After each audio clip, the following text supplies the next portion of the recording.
Okay folks, today we're going to be installing some Ricochet swing arm guards on a 2018 Yamaha Raptor. These things will really look super heavy duty as well. Should be pretty easy install. Get down here a little closer. They do come with a big sack of hardware here with all the necessary clamps.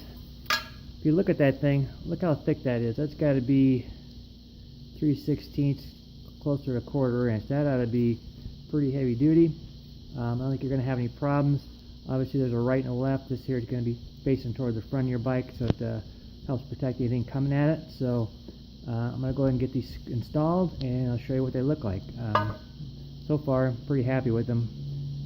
Look like they're very well made, so give me just a minute and I'll show you what they look like. Okay folks, I got them both installed. Kind of see what they look like. I don't have it jacked up, you can get under there, nothing like that. But you can see here, they got 3 clamps, one here, one there, and one there. Very easy. You put them on, fit good, look good. Again, they got this front guard for anything that's going to hit down there, so that should be good. I got one complaint.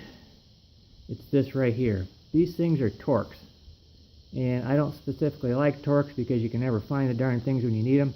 Thankfully I happen to have them, so I went ahead and put it on. I thought about getting some new bolts, but probably never going to have them off, so I'll just stick with them. But you know, they work good. I'm just not a fan of them. I wish they would just had regular, you know, Allen head bolts or something like that. But this is a Ricochet A Arm Guards. They look very good. I have a Tusk skid plate under there. They work good with that. They don't interfere, just in case you're wondering. These are the Ricochet swing arm guards though, or not the swing arm guards, the A arm guards for 2018 Yamaha Raptor. Thanks.